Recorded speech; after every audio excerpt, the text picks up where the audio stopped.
அஸ்ஸலாமு அலைக்கும். அன்பார்ந்த அனைத்து உறவுகளுக்கும் இனிய காலை வணக்கம். உங்கள் மீது சாந்தியும் சமாதானமும் உண்டாகட்டும். இன்றைய காலை பொழுது உங்கள் அனைவருக்கும் இனிய பொழுதாக அமைய எல்லாம் வல்ல இறைவனை பிரார்த்தித்தவனாக இன்றைக்கும் கோயத்துடைய பல முக்கியமான செய்திகளை பற்றி தான் பார்க்க போகிறோம். வீடியோவை கடைசி வரைக்கும் பாருங்க. தெரியாத நண்பர்களுக்கும் மறக்காம ஷேர் பண்ணுங்க. வீடியோ பிடிச்சிருந்தா ஒரு லைக் பண்ணுங்க, சப்ஸ்கிரைப் பண்ணுங்க, தொடர்ந்தும் சப்போர்ட் பண்ணுங்க. முதலாவது கமெண்ட்ல முக்கியமான ஒரு லிங்க். இந்த வீடியோ நேற்று நீங்கள் பார்க்கலன்னா தயவு செய்து போய் கட்டாயம் பாருங்க. பணிப்பெண்களுக்கு இது மிக முக்கியமான தகவல். பணிப்பெண்ணுடைய சம்பளத்திலிருந்து 300 தினார் வெட்டுப்பட போகுது. அதே மாதிரி சுடுநீர் பாவிக்கிறவங்களுக்கு இது முக்கியமான ஒரு அவேர்னஸ். தயவு செய்து பார்க்கலன்னா ஃபர்ஸ்ட் கமெண்ட்ல லிங்க் இருக்குது, நிச்சயமாக மறக்காம அந்த வீடியோவையும் பாருங்க. பார்க்கலன்னா குவைத் தினார் ரேட்டை பார்த்துடலாம். இலங்கைக்கான ரூபாயில் ஒரு தினாரின் மதிப்பு 950 ரூபாய் 1% உள்ளது. இந்தியாவின் ரூபாயில் ஒரு தினாரின் மதிப்பு 275 ரூபாய் 33% உள்ளது. இது அல்முல்லா எக்ஸ்சேஞ்சுடைய அப்ளிகேஷன் ஆன்லைன் ரேட் ஆகும். கூகுள் ரேட்டை பார்த்தலாம். இலங்கைக்கான ரூபாயில் ஒரு தினாரின் மதிப்பு 949 ரூபாய் 46% உள்ளது. இந்தியாவின் ரூபாயில் ஒரு தினாரின் மதிப்பு 275 ரூபாய் 86% உள்ளது. அதே போல அமான் எக்ஸ்சேஞ்ச் ரேட்டை பார்த்தலாம். அமான் எக்ஸ்சேஞ்சில் பார்த்தீங்கன்னா இந்தியாவுக்கு 10,000 ரூபாய்க்கு உட்பட்ட பரிவர்த்தனைகளுக்கு 278 ரூபாய் வழங்குறாங்க. அதே போல இலங்கைக்கு 20,000 ரூபாய், அதாவது 20 தினாருக்கு உட்பட்ட பரிவர்த்தனைகளுக்கு 980 ரூபாய் 40% வழங்குறாங்க. அதே போல சஜில் எக்ஸ்சேஞ்சில் பார்த்தீங்கன்னா இந்தியாவுக்கு 276 ரூபாய் 80% வழங்கியிருக்கிறாங்க 50,000 ரூபாய்க்கு உட்பட்ட பரிவர்த்தனைகளுக்கு. அதே போல இலங்கைக்கு 980 ரூபாய் 31% வழங்குறாங்க 30,000 ரூபாய்க்கு உட்பட்ட பரிவர்த்தனைகளுக்கு. அதே போல 968 ரூபாய் 91% வழங்குறாங்க 50,000 ரூபாய்க்கு உட்பட்ட பரிவர்த்தனைகளுக்கு. அதே போல 961 ரூபாய் 5% வழங்குறாங்க 1,00,000 ரூபாய், அதாவது 100 தினாருக்கு உட்பட்ட பரிவர்த்தனைகளுக்கு. சஜில் எக்ஸ்சேஞ்ச் பற்றிய மேலதிக தகவல்களை தெரிந்து கொள்ள 97 23 54 61 என்ற வாட்ஸ்அப் இலக்கமூடாக தொடர்பு கொள்ளுங்க. மேலதிக விவரங்களையும் தெரிந்து கொள்ளுங்க. அதே போல KBE எக்ஸ்சேஞ்ச் பார்த்தீங்கன்னா இந்தியாவுக்கு 276 ரூபாய் 40% வழங்குறாங்க. அதே போல இலங்கைக்கு 956 ரூபாய் 50% வழங்குறாங்க. அதே போல UAE எக்ஸ்சேஞ்ச் பற்றி தொடர்ந்துமே தெரிய தரது. எல்லா எக்ஸ்சேஞ்சுகள்லையுமே நீங்கள் 100 தினாருக்கு கம்மியாக அனுப்பினாதான் உங்களுக்கு ரேட் நல்லா இருக்கும். ஆனால் இவங்கள்ட்ட நீங்கள் 100 தினாருக்கு மேலே 200 300 400 500 தினார் அப்படி அனுப்பும்போது பெஸ்ட்டான ரேட் கொடுக்குறாங்க. குறிப்பாக இலங்கையை பொறுத்த வரையில் மற்ற எக்ஸ்சேஞ்சுகளை விட ஒரு 10 ரூபாய் அதிகமாக கொடுக்குறாங்க. ஆனால் இதில் முக்கியமான விடயம் ஒன்று கவனிச்சுக்கோங்க. மக்கள் வங்கிக்கு பெஸ்ட் ரேட் கிடைக்காது, சாதாரணமான ரேட் தான் கிடைக்கும். மக்கள் வங்கியை தவிர்த்து ஏனைய அனைத்து வங்கிகளுக்கும், இலங்கை வங்கி, சம்பத், கமர்ஷியல், HNB இது போன்ற வங்கிகளுக்கெல்லாம் உங்களுக்கு பெஸ்ட்டான ரேட் கிடைக்கும். அதே போல் குவைத்துடைய பல எக்ஸ்சேஞ்சுகளையுமே அக்கௌண்ட் நம்பரை மறைச்சிடுறாங்க. இதை பற்றியும் உங்களுக்கு தொடர்ந்துமே தெரியாது. நீங்கள் ஏதாவது ஒரு புதிய எக்ஸ்சேஞ்சுக்கு பழைய பட்டுச்சீட்டோட போகிறீங்களா இருந்தால் நிச்சயமாக அதில் அக்கௌண்ட் நம்பர் இருக்கா அப்படின்றத செக் பண்ணிக்கோங்க. அப்படி இல்லாத பட்சத்தில் எழுதிட்டு போனாலும் பிழை இல்லாத அக்கௌண்ட் நம்பர் எழுதிட்டு போங்க. ஏதாவது ஒரு நம்பர் பிழைத்தாலும் கூட உங்களுடைய பணம் நாட்டுக்கு போய் சேராது. அந்த பணத்தை திரும்ப பெறணுமா இருந்தாலும் ரொம்ப நாட்களாகும், மறுபடியும் கட்டணம் செலுத்த வரும். அதே போல் எக்ஸ்சேஞ்சுகளில் பணம் அனுப்பி முடிச்சிட்டிங்கன்னா உடனடியாக பட்டுச்சீட்டை செக் பண்ணி பாருங்கள், எல்லா டீட்டெயில்ஸும் சரியாக இருக்குதான்னு. அதே போல் அவங்க சொன்ன அதே ரேட்டும் இன்க்ளூட் ஆகியிருக்கா அப்படின்றதையும் செக் பண்ணிக்கோங்க. யுனைடெட் கல்ஃப் எக்ஸ்சேஞ்ச் கோஆபரேஷன் இந்தியாவுக்கு பணம் அனுப்ப 750 ஃபில்ஸும் இலங்கை பணம் அனுப்ப 1 தினாரும் கட்டணமாக அறவிடுறாங்க. அல்சாமில் எக்ஸ்சேஞ்ச் கோஆபரேஷன் 1 தினார் மட்டுமே கட்டணமாக அறவிடுறாங்க. UJ எக்ஸ்சேஞ்ச் கோஆபரேஷன் 1 தினார் மட்டுமே கட்டணமாக அறவிடுறாங்க. Kuwait Asian international exchange 750 fils மற்றும் 1 தினார் போன்ற கட்டணங்களும் அறவிடுறாங்க. குவைத்தில் அல்நாதா, ARY, Aman exchange, UJ, Alsamil, Ansari exchange, Lulu exchange, Joy Alukkas, KBE, UAE, Oman exchange, Bahrain exchange, BEC, world street exchange, Sajil exchange, Malik exchange, international exchange, Al Safa exchange இது போன்ற இன்னும் பல எக்ஸ்சேஞ்சுகள் இருக்குது. குறிப்பாக ARY எக்ஸ்சேஞ்சை பொறுத்தவரையில் 750 ஃபில்ஸ் மற்றும் 900 ஃபில்ஸ் போன்ற கட்டணங்களும் அறவிடுறாங்க. அதே போல் UJ, அல்சாமில், சஜில் எக்ஸ்சேஞ்ச், மலிக் எக்ஸ்சேஞ்ச் இது போன்ற இன்னும் சில எக்ஸ்சேஞ்சுகளில் 1 தினார் மட்டுமே தான் கட்டணமாக அறவிடுறாங்க. அதே போல் இன்னொரு மிக முக்கியமான விடயம், நீங்கள் எக்ஸ்சேஞ்சுகளில் பணம் அனுப்ப போகும்போதோ அல்லது சில எக்ஸ்சேஞ்சுகளில் பார்த்தீங்கன்னா மெசேஜ் உங்களுக்கு அனுப்பியிருப்பாங்க வாட்ஸ்அப் மூலமாக. அப்படி இல்லையா நீங்கள் எக்ஸ்சேஞ்சுக்கு போகும்போதும் எக்ஸ்சேஞ்ச் முன்னாடி கிளாஸ்லேயும் ஒட்டியிருப்பாங்க சில டைமில் ரேட். ஆனால் அந்த ரேட் எத்தனை தினாருக்கு பொருந்தும் அப்படின்றத முதலாவது விசாரிங்க. ஏன்னா ஒரு சிலர் பார்த்தீங்கன்னா பெஸ்ட்டான ரேட்டு தான், மற்ற எக்ஸ்சேஞ்சுகளோட அதிகமாக இருக்குது அப்படின்னு 100 தினார் 150 தினார் அனுப்பி விட்டுருவாங்க. அனுப்பினதுக்கு பிறகு தான் பார்த்தா சொன்ன ரேட் இருக்காது. அதனால் தயவுசெய்து ரேட்டை முதல்ல செக் பண்ணிக்கோங்க. கஷ்டப்பட்டு உழைக்கிற சம்பள பணத்தை நல்ல எக்ஸ்சேஞ்சுகள் மூலம் அனுப்புங்க. பணிப்பெண்களுக்கும் இந்த வாய்ப்பை பெற்றுக் கொடுங்க ஓட்டுநர்களே. குவைத்துடைய தங்க விலையை பார்த்தலாம். 1 கிராம் 18 கேரட் தங்கத்தின் விலை 19 தினார் 695 ஃபீல்ஸ். 1 கிராம் 21 கேரட் தங்கத்தின் விலை 22 தினார் 978 ஃபீல்ஸ். 1 கிராம் 22 கேரட் தங்கத்தின் விலை 24 தினார் 80 ஃபீல்ஸ். 1 கிராம் 24 கேரட் தூய தங்கத்தின் விலை 26 தினார் 260 ஃபீல்ஸ். மறுபடியும் 24 தினாருக்கு வந்துருச்சு. நேற்றைய விட 100 ஃபீல்ஸால் அதிகரிச்சிருக்குது. நாட்டோட விலையை கம்பேர் பண்ணி பார்த்துட்டு இங்கே கம்மியாக இருந்தால் நிச்சயமாக விலை கொடுத்து வாங்குங்க. மீண்டும் ஆரம்பிக்கும் போர் சூழல். சும்மா இருந்த ரஷ்யாவை சீண்டி பார்க்கும் உக்ரைன். ட்ரோன் மூலம் குடியிருப்பு கட்டிடம் மீது தாக்குதல். அதே போல் யமன் டெல் அவீவ் மீது தாக்குதல். அதே போல் யமன் மீதும் நேற்றைய தினம் தாக்குதல். குவைத் வெளியிட்ட மிக முக்கியமான தகவலில் ஒன்று, குடியுரிமை கார்டு இருந்தால் மட்டும்தான் இனிமேல் குழந்தைகளுக்கு கொடுப்பனவு. அதே போல் இதோ 4122 டிராஃபிக் வயலேஷன்ஸ் பதிவாகியுள்ளது வெறும் 4 நாட்களில். 604 நம்பர் ரோடு இதோ 6வது ரிங் ரோடு மற்றும் சபால் நாசர் 7வது ரிங் ரோடுடன் இணைப்பு. ஹவாலி பகுதிகளில் அபார்ட்மெண்ட் ஒன்றில் நேற்றைய தினம் தீ விபத்து. பார்க்கலாம் அனைத்து தகவல்களையும். முதலாவது தகவல், காலநிலை ஆய்வாளர் ஈசா அல் ரமதான். குவைத்துடைய காலநிலை மிகவும் அதிகமான குளிருடைய காலமாக மாறி வருகின்ற இந்த சூழலில் தற்போதைய நாட்களில் பார்த்திங்கன்னா 0 கீழே, அதாவது 4 அடையலாம் அப்படின்னு தெரிவிக்கிறாங்க, மைனஸ். அதே போல் வெப்பநிலை குறிப்பிடத்தக்க குறைவு மற்றும் காட்டுப்பகுதிகளில் பாலைவன பகுதிகளில் அதிகமான பனிப்பொழிவு மற்றும் குளிருடைய சூழல் அதிகரிக்கும் அப்படின்னு தெரிவிச்சிருக்காங்க. அதே மாதிரி பார்த்தீங்கன்னா சவுதி அரேபியா 89 நாட்களுக்கு இந்த மாதிரியான சூழல் ஒரு சில பகுதிகளில் நிலவும் அப்படின்னு தெரிவிச்சிருக்கிறாங்க. சவுதி அரேபியாவும் கொஞ்சம் காலம் போகும்போது டூரிஸ்ட் பிளேஸாக மாறிடும். இதற்காகவே தனியாக பாருங்கள் எந்த அளவுக்கு காலநிலை மாறி வருதுன்னு. குளிருடைய காலம் இனி வரும் காலங்களில் ரொம்ப அதிகமாக இருக்கும் அப்படின்றதுல எந்த மாற்று கருத்தும் இல்லை. தயவு செய்து ரொம்ப கவனமாக இருங்க. மறக்காமல் ஜாக்கெட், ஷூ, சாக்ஸ் இது எல்லாமே அணிஞ்சுக்கோங்க. நேற்றைய தினம் மிக முக்கியமான ஒரு தகவல், யேமன் நாட்டின் ஹூதி படையின் கட்டளை தளபதி அன்சார் அல்லாஹ் நேற்றைய தினம் வெற்றிகரமாக ஒரு தாக்குதல் நடத்தி முடிச்சிருக்கிறோம் அப்படின்னு பேட்டி கொடுத்துருக்குறாங்க. எதுக்குன்னு பார்த்தீங்கன்னா டெல் அவீவுக்கு, இஸ்ரேலுக்கு எதிரான தாக்குதல். அதனை அடுத்து யேமனுடைய கேபிட்டல் சான்ஃபா பகுதிகளில் திடீரென ஒரு வான்வெளி தாக்குதல் நடத்தப்பட்டிருக்குது.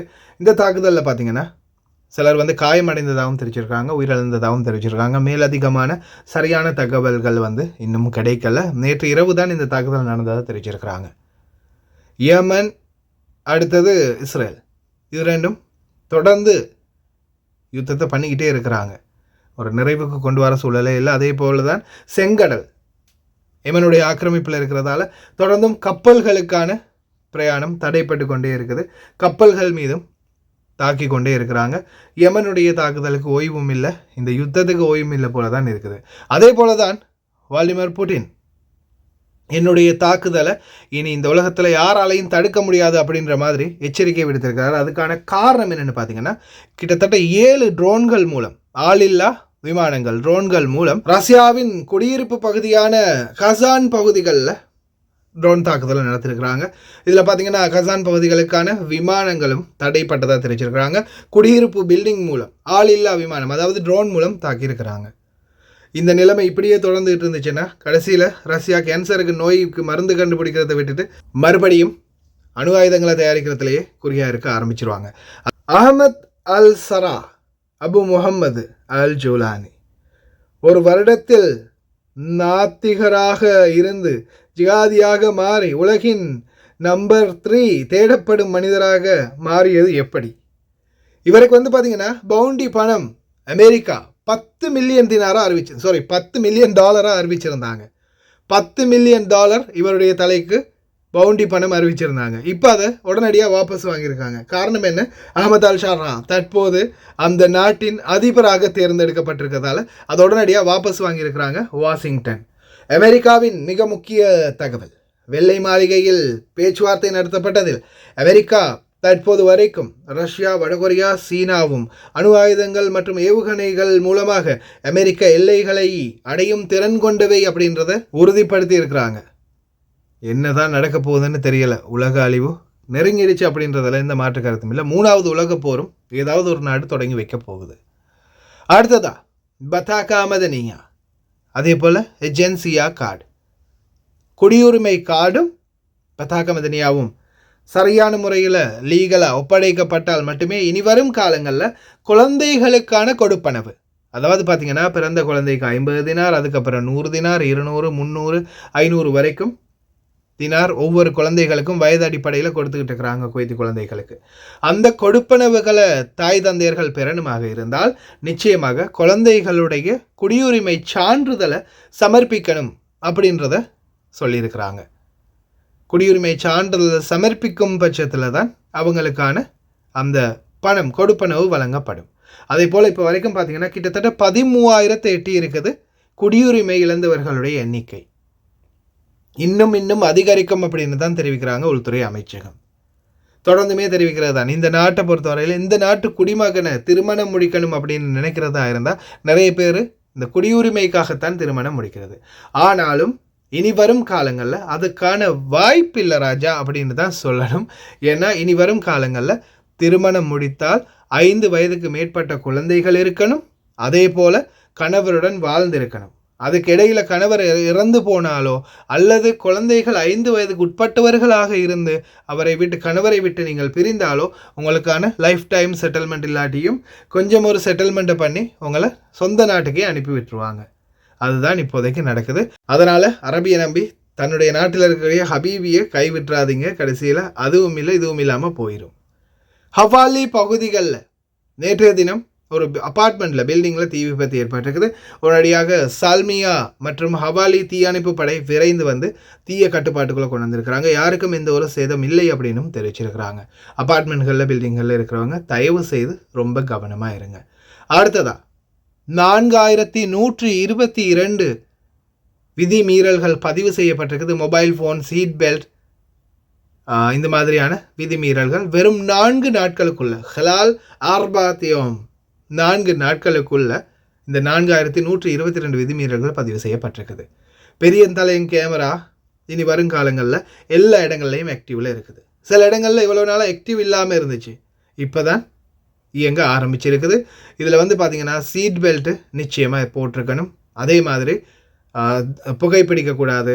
சிக்னல் லைட்டில் இருக்கும்போது ஃபோன் யூஸ் பண்ணுறதோ, ஃபோனை பாவிக்கிறதோ, காதில் வச்சு ஃபோன் பேசுகிறதோ இது எல்லாத்தையுமே தவிர்த்துக்கோங்க. அதே போல் இன்னொரு மிக முக்கியமான விடயம் என்னென்னா, குழந்தைகள் அந்த ஜன்னலுக்கு மேலால், அதாவது விண்டோவுக்கு மேலால் சரி, ரூஃப் விண்டோவுக்கு மேலால் சரி, அல்லது ஜன்னலுக்கு வெளியில் சரி எட்டி பார்க்க வைத்தாலும் பிரச்சனை தான். அதே போல் தான் இடையால் வந்து சொருவீங்கள்ல, ஓவர்டேக் பண்ணுறது, சிக்னல் லைட்டில் லைனில் நிற்காமல் இடையில வந்து சொருவாங்க, ஒரு சைடால் இன்னொரு லைனை உருவாக்கிடுவாங்க.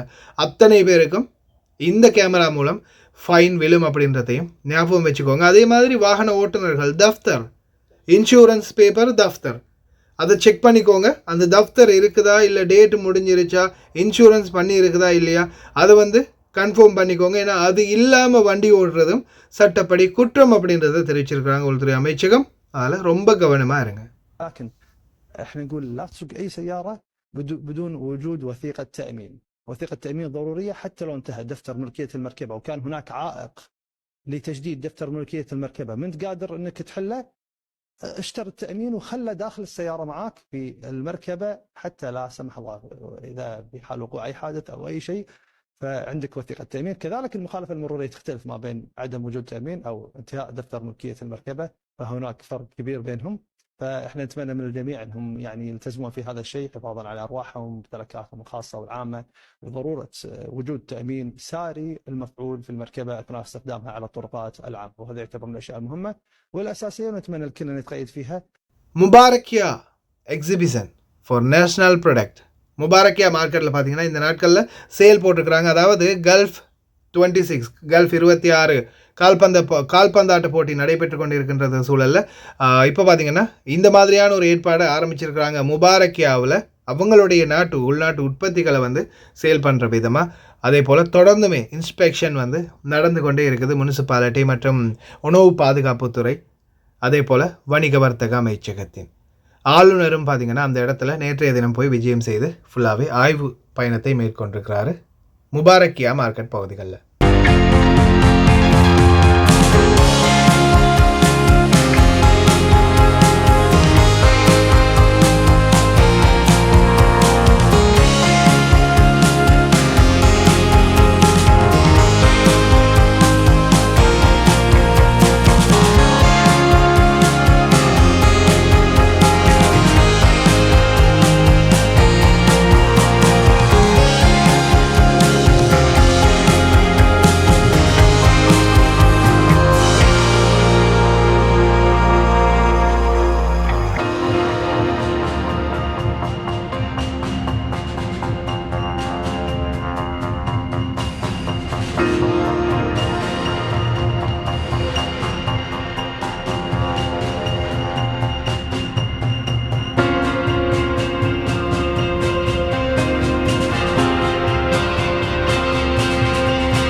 அறுநூற்றி 4வது ரிங் சாலை, சாலைகளின் பொது அதிகார சபை 6வது ரிங் ரோட்டை சபா அல் நாசர் முதல் 7வது ரிங் ரோடு வரை கெப்த் நோக்கி இணைக்கும் சாலையான 604வது ரிங் சாலை பணியை முடிக்க தற்காலிகமாக மாற்று சாலை நேற்றைய தினத்திலிருந்து திறக்கப்பட்டுள்ளதாக தெரிவிச்சிருக்கிறாங்க. 604வது ரிங் சாலை கெப்த் போகக்கூடிய அந்த ரோடு வந்து பார்த்திங்கன்னா சபஹல் நாசர் மற்றும் 7வது ரிங் சாலை 6வது ரிங் சாலையை மெர்ஜ் பண்ணுறதுக்காக புதிய ஒரு திருப்பு முனையை வந்து திறந்து விட்டுருக்குறாங்க. அதுக்கான காரணம் என்னன்றது உங்களுக்கே தெரியும். அந்த ரோடு எல்லாமே ஃபுல்லாகவே இப்போ இந்த நாட்களில் மெயின்டெனன்ஸ் பண்ணிகிட்டு இருக்கிறதால இந்த 604வது ரிங் ரோடை எடுக்கிறதுக்கு நீங்கள் நிச்சயமாக அந்த புதிய டைரக்ஷன் மூலம் தான் பயணிக்கணும். அதையும் கவனத்தில் கொள்ளுங்கள். அதே மாதிரி 7வது ரிங் சாலை வந்து பார்த்திங்கன்னா இங்கிறது கரீப் அப்துல்லா முபாரக் ஜுனூப் அப்துல்லா முபாரக் இந்த ஏரியாக்குள்ளே அந்த சரௌண்டிங்குள்ளே வந்து ரோடு வந்து க்ளோஸ் ஆகி இருக்குது. அந்த பகுதிகளுக்கு ரொம்ப நாளாக நீங்கள் போகலைன்னா அந்த ரோடு க்ளோஸ் ஆகியிருக்குது. நேராகவே நீங்கள் 7வது ரிங்கில் போயிட்டு 6வது ரிங் ரோடு எடுப்பீங்க இல்லையா ஜஹரா போகிறதுக்கு, அப்படி போக முடியாது. அதையும் ஞாபகத்தில் வச்சுக்கோங்க. 6.5 போய் தான் அதுக்கப்புறம் டேர்ன் பண்ணி வரணும். அப்படி இல்லைனாலும் 604வது ரிங் ரோடு அந்த ரோடுக்கு போயிட்டு நீங்கள் சபஹல் நாசருக்கு கிட்ட போய் தான் திருப்பி யூட்டர்ன் அடிச்சுட்டு மறுபடியும் வந்து அந்த ரோடை நீங்கள் டேக் ஓவர் பண்ணணும். அதால் ஓட்டுநர்களாகிய நீங்கள் 7வது ரிங் ரோடை பயன்படுத்துகிறீங்களா இருந்தால் தயவு செய்து கவனம். அதே போல் 7வது ரிங் ரோடு சம்மந்தப்பட்ட இன்னும் மிக முக்கியமான சில வீடியோ காட்சிகள் இருக்குது. எதிர்வரும் வீடியோக்களில் நிச்சயமாக அதையும் அட்டாச் பண்ணுறேன். அதே போல் குவைத்தில் இனி வரும் நாட்களில் சோதனைகள் ரொம்ப தீவிரமாக இருக்கும். ஹலீஜ் 26 ஃபுட்பால் மேட்சாக இருக்கட்டும், அதே போல் இந்த நாட்களில் இனி வரும் காலங்களில் அனைத்து பகுதிகள்லையுமே வின்டர் வண்டர்லேண்ட் அதே மாதிரி இன்னும் சில பகுதிகளில் சுற்றுலாத்தலங்களை வந்து இன்னும் மேம்படுத்திகிட்டு இருக்கிறதால இன்னும் பாதுகாப்புகளை அதிகரிப்பாங்க. அதால் தயவுசெய்து ரொம்ப கவனமாக இருங்க. அதே மாதிரி வெளியில் அக்காம அடித்து வேலை செய்கிறவங்களுக்கு தொடர்ந்துமே அவேர்னஸ் பண்ணுறது தான் உங்களுடைய மொபைல் ஐடியை மறக்காமல் செக் பண்ணி பாருங்கள். உங்களுடைய அப்டேட்ஸ் எல்லாமே சரியாக இருக்குதான்னு ஒவ்வொரு நாளும் ரீஃப்ரெஷ் பண்ணி பார்த்துக்கோங்க. காலையில் எந்திரிச்சதுமே மொபைல் ஐடி ஒன் பண்ணி ரீஃப்ரெஷ் பண்ணி பாருங்கள். அந்த ரவுண்ட் ஒன்று மேலே இருக்கு இல்லையா டாப்பில், அதை வந்து தட்டி அடிக்கடி பார்த்துக்கோங்க. அதில் வந்து உங்களுடைய பத்தாக்கமதனியா எக்ஸிட் ஆகி வெளியே போயிடுச்சு, அப்படி இல்லைன்னா ஸ்ட்ரக் ஆகி நிற்குது, இல்லை கேன்சல்டு அப்படின்னு காட்டுது அப்படின்னா உடனடியாக நீங்கள் ரியாக்ட் பண்ணுங்கள். இல்லைன்னா ஃபிங்கரில் தான் போகணும். ஓகே ஃப்ரெண்ட்ஸ், ரொம்ப கவனமாக இருங்க. கடைசி வரைக்கும் பார்த்த எல்லாருக்குமே ரொம்ப நன்றி. தெரியாத நண்பர்களும் நிறைய பேர் இருப்பாங்க, அவங்களுக்கு மறக்காமல் ஷேர் பண்ணுங்கள். வீடியோ பிடிச்சிருந்தால் ஒரு லைக் பண்ணுங்கள், சப்ஸ்கிரைப் பண்ணுங்கள். இன்னொரு நல்ல வீடியோவில் சந்திக்கலாம்.